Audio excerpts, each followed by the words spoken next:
trying to see if we can get like criteria in for like out-of-state waivers and kind of communicate that with TAC and everything. So, all right. Does anybody have anything they would like added to the agenda before we get moving?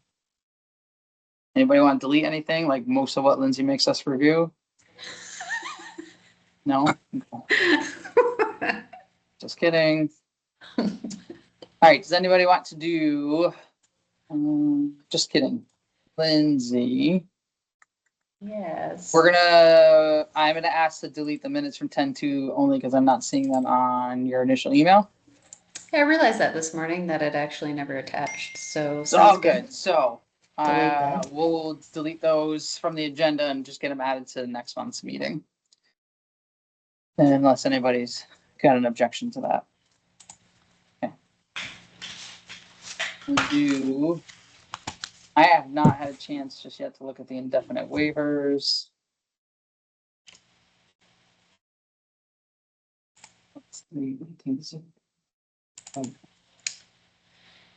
So there's only 2 from Berry City PD. They're like reserve officers. Basically, it sounds like it. So one is level 3 certified. They maintain their cert post-retirement as a reserve officer. And he's a firearms instructor for the agency, but doesn't do any patrols or anything like that. The other is level 2, also reserve, only works special events as security. And it says also and or providing jail transports, does not conduct patrols or any other highway safety function. All right. Let's see. So they're the only 2 new ones on the spreadsheets. Does anybody want to make a motion or have questions or concerns for? I'm good with both. I'll make a motion to accept them into the waiver for the ARAD. Okay. Anybody want a second? I'll second. 8 seconds. All in favor, say aye or raise your hand. That's through, Lindsay. Berry City's all set with their 2 reserves. Thank you.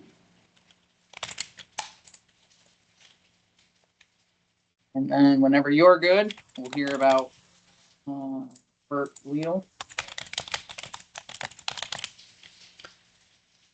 So Leal, we had reviewed last week, and there was some conversation between what was waiver subcommittee, what was internal.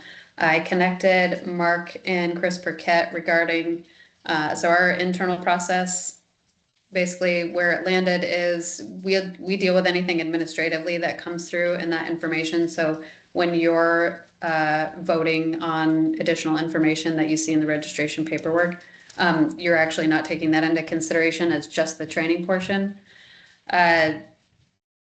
So that being said, we followed back up with the agency that determined it was a very big error that had occurred and that they had selected the incorrect option. So they resubmitted the registration paperwork with the correct option submitted. And all else still exists. Sorry, let me pull that up. Yeah, I mean, he's got a pretty lengthy yes, law enforcement career, training hours from 2008. yes. So level 3 in Florida, completed the Miami-Dade School of Criminal Justice in 2008, which was 844 hours, and successfully completed FTO a few months later, and also has attended the Florida International University, served with the Florida International University Police Department from 2008 to 2025. Worked for another agency, looks like while attending the academy or right prior to, and then also worked with the U.S. Federal Reserve System. Has numerous educational background pieces, FLETC, U.S. Navy Cadet Recruit Training, U.S. Coast Guard Training, Florida State Guard Initial Entry Training, and then the Miami-Dade School of Justice. And their role at UVM will just be like patrol. So they That's haven't not bad. specified what they're gonna have him be doing. Okay. That I'm not entirely sure. I can find out though.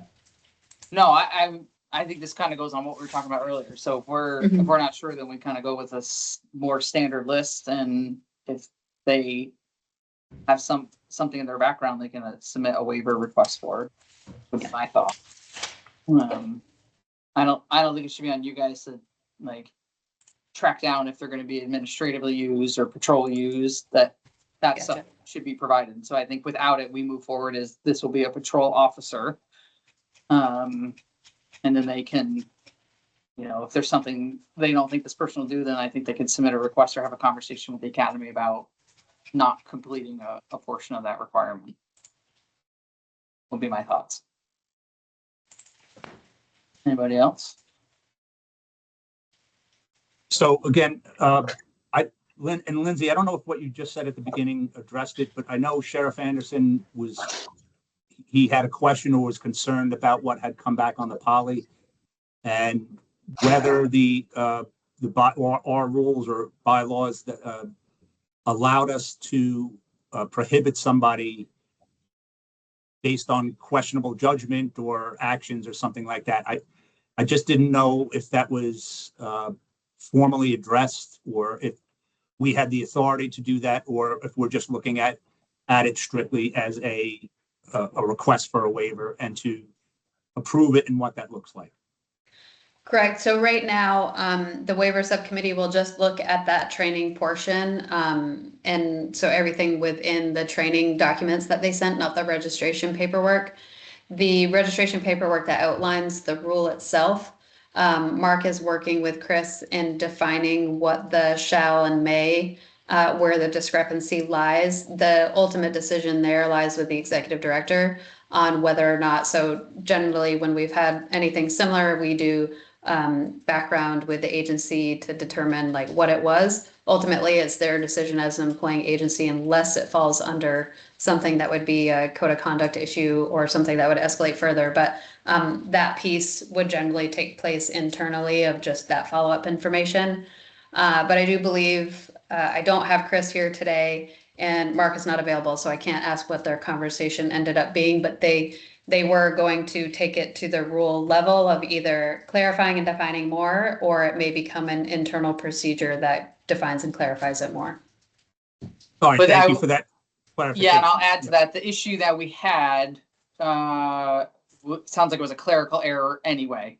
Correct. So what caused our concern was actually non-existent. Correct. So it'll be helpful to get the rule clarified, but it's more helpful, I think, from the agency to clarify the clerical error. All right, for sure. Yeah, and I was in Denver the last few days at the Chiefs conference, so I'm moving slow. Just my brain is not functioning as well as it should be. So, All good. Oh, was it No fun? problem. I wanted to go to that. yeah, it was great. It probably wasn't raining there. No. Yeah. So lovely. So now that that's been clarified through the agency, any concerns from the academy side on No. background? Okay.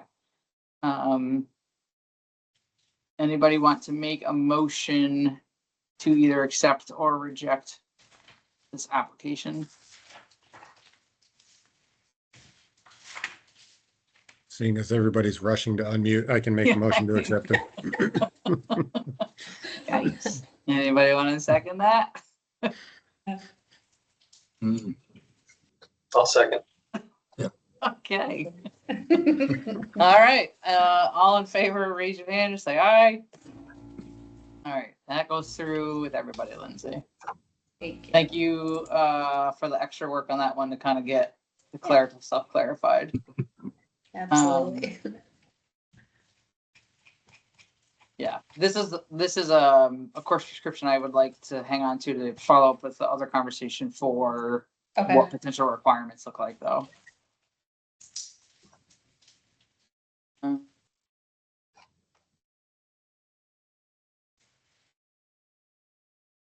Then Damian Martin. Yes, Damian Martin, he's applying for RCPD from Norwich, Connecticut PD 2003 to 2024. He retired from there. Worked for Enfield, Connecticut PD from 97 to 2003. He went through the Connecticut Police Academy in 97, May to September. He also has a BS in Business Administration, multiple trainings such as EMT, FTEP, DWI. No concerns from the academy.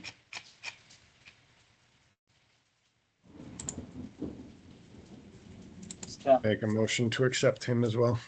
boom. I can second that. All right.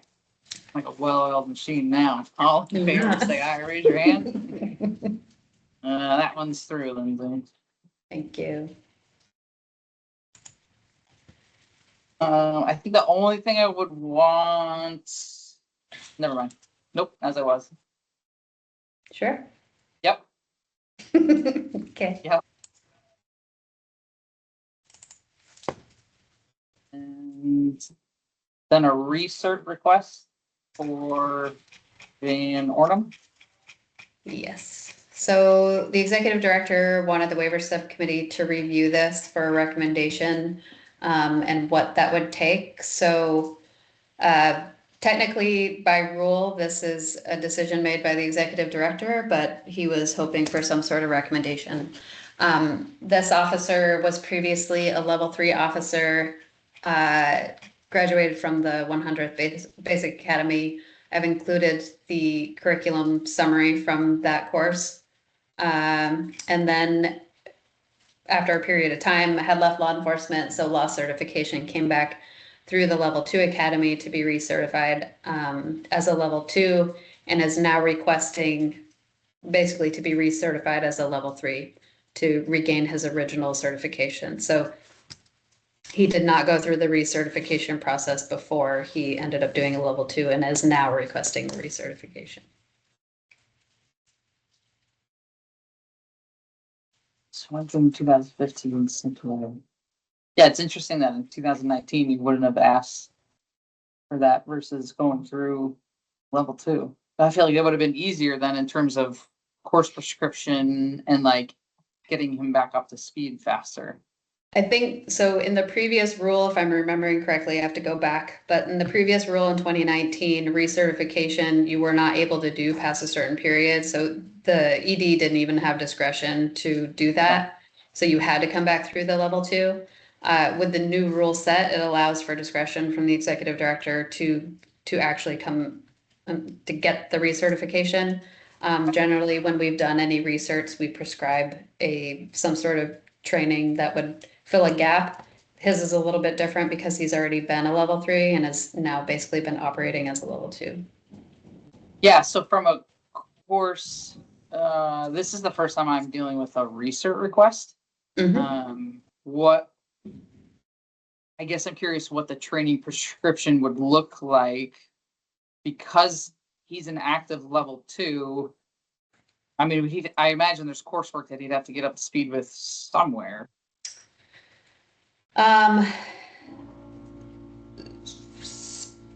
So maybe it's a Ken thing. Chris was hoping if you had any sort of like insight onto what you would think, you would offer that suggestion. But maybe you don't have a suggestion is the other Right, part. so in order to maintain certification, regardless of the level, he has to complete his 30 hours of training, has to do DV or FIP depending on the year, has to do firearms qual every year, has to do 4 hours minimum of use of force every year. Correct. And he's I guess I would be curious if he's looking to go, so if he's in a full, I guess my hang up would come in maybe from like DUI stuff, right? If there's a gap. So if we're saying his level 3 is expired, they don't do any DUI stuff in level 2, right? Is there a gap potentially identified there? Even if it's just to get him back through, maybe not a full DUI week, maybe it is. I don't know, like level of comfort or what work he's been doing as a patrol officer. And I would say A-Ride would definitely need to be a part of that prescription then within the 3 years if he's recertified or reinstated.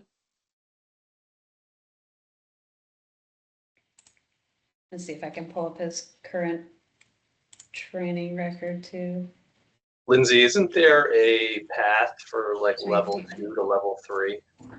Not yet. So Not yet. I'm, Okay, so that has not taken flight yet. No, it's in conversations of the alternate pathway group, which Chief Polway is a part of. That's something that we're working through, but that currently does not exist. Okay, and then my other, like, just kind of a weird question, but like, why does this letter come from the deputy and not the sheriff? Like, wouldn't the sheriff write this letter requesting this, or no? They can. So I think the director had correspondence with the sheriff Okay. regarding this, and then had requested if this is something that they want to do, this is what needs to be supplied. So I think it's just the process of how it got to him. Gotcha. But he is in correspondence with the sheriff. Yep. and that was my comment was gonna be about he references the statute that was created, but as Lindsay, as you're aware of being on the alternate pathways group, that there is no path, right? There hasn't been. It's mentioned in statute, but there was nothing defined or structured to achieve that. So that doesn't obviously come into play. Correct.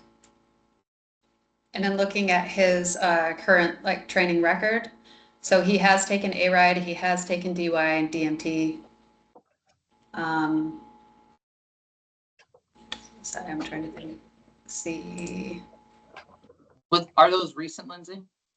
So the DMT was 2015, A-Ride is 2020. Could have him do refresh or have Jamie evaluate for changes. Yeah, and again, it might just be worth a conversation with either the applicant or the agency to find out like what's the current work status been as a level 2. I mean, if they essentially did a level 3 and stepped away, went through level 2, I mean that's where that break was after what 4-ish years. So if they're not doing any of that work, then yeah, that would be my recommendation. Either redo the course or try to do an evaluation of where he stands academically on it, almost like a test out potentially, or if there's been a drastic change in either of those curriculums.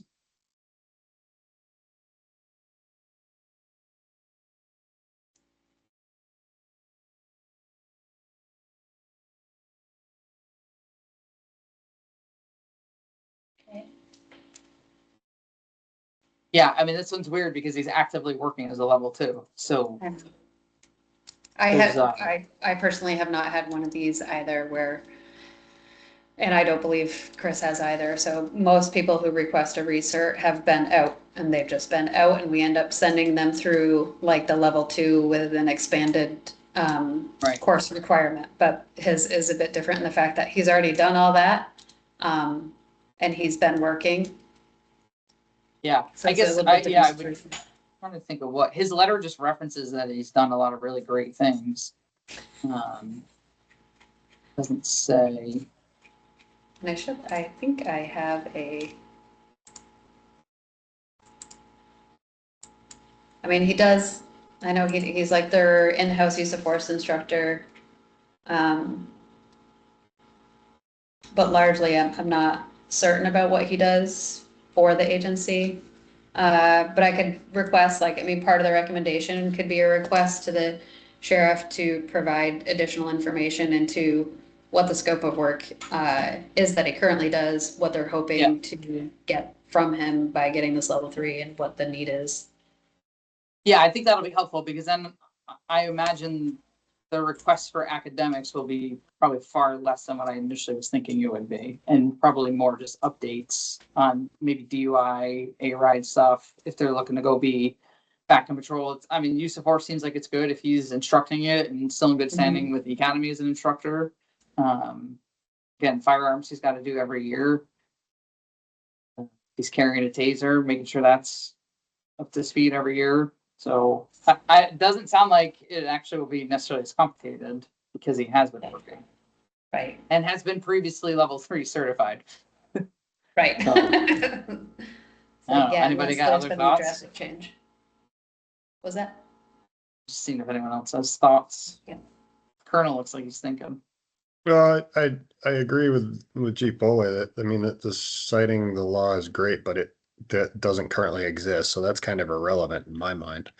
Obviously, the group hasn't really come up with a definitive path forward other than more money and resources. So I don't see that necessarily as being the mechanism. I think his prior full-time certification followed up by the level 2 is certainly unique in that he's not saying, hey, I've been level 2 and I've worked this many years and now I want to be level 3. Wasn't. Right. It's sort of it's definitely peculiar. And I think as long as he can demonstrate that his skills aren't stale, I think that would be my only concern, because in reading this it sounds like he's more administrative than anything in terms of organizing,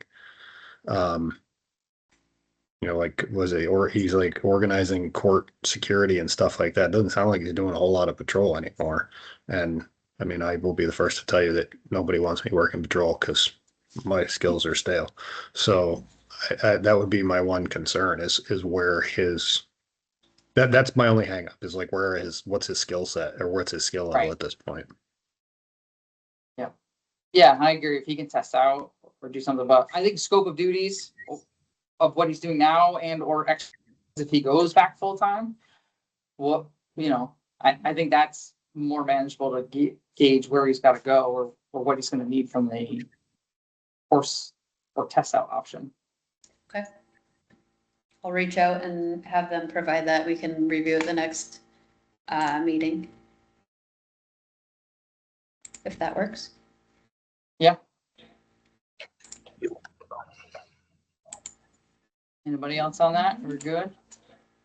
Oh, I'm good. I'm just trying to he was in the academy in 15 and then left in 2016. So he didn't work the road a lot as a level 3, but he's been working the road since 2019. So does that really matter? I don't know. I'm just trying to think like justifying sending somebody back to the full-time academy that he was in 10 years ago. I don't know if it's changed that much that's going to be beneficial to do that. Right. It's Right. gotta be- I agree. I don't know. I don't know that I'm at a point where I'm like, ooh, he's got to go back through everything. I think Right. it's more of what gaps can we help him fill? Yeah. To be successful as a level 3, again, or like we were saying before, like to protect the academy, if he gets reinstated, like, and just trying to get those gaps filled. Right. I don't have a huge concern of him going back level 3, given the fact that he's already had it, but. Right.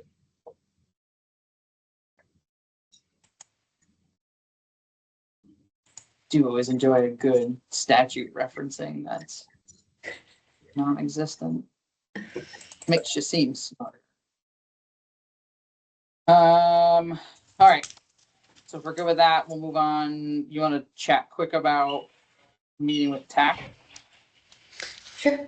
So I sent out a document. I don't know if anybody had a chance to review it because it was a little late on the distribution, but we're trying to arrange a meeting between Waiver Subcommittee and TAC.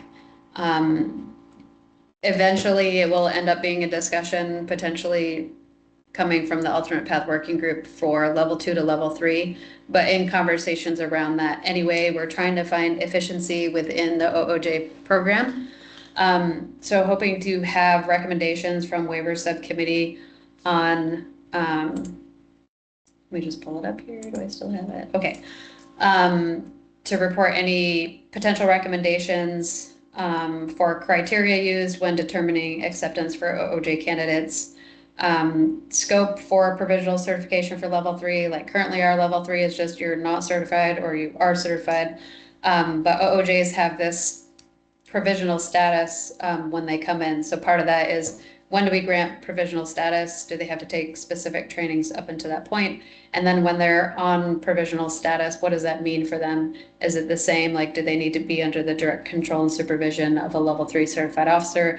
That's partially how it's worked is more, as a training occurs, you do not need the supervision in that area, but we want something a bit more, I don't know, a bit more clear cut, I guess would be the way to word that. Developing a base standard for all OOJs. So are we looking at hours? Are we looking at function? Are there different ways in which they apply or in the entry process that we could change that were things that we're looking for that maybe are different than we would for a new officer?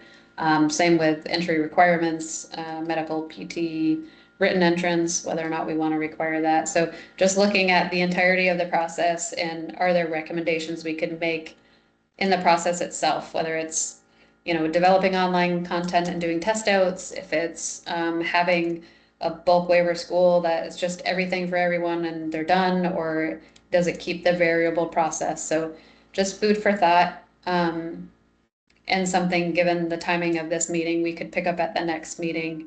But just to make you all aware, we're trying to arrange that joint meeting between this committee and the TAC committee to move forward with that. Lindsay, when did you send that? I apologize. I can't find it. Yeah, let me see. Was it Well, well, I guess, was it recent or? Yes, so it went with the last chunk of emails, but, well, hold up before I It may say have only that. just come to me. It literally, because, uh,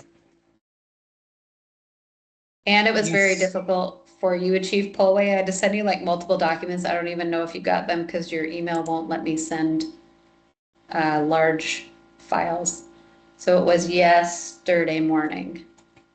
Let me make sure it actually made it on the attachment. It didn't. Oh, okay. Well, now I feel And better. it wasn't you.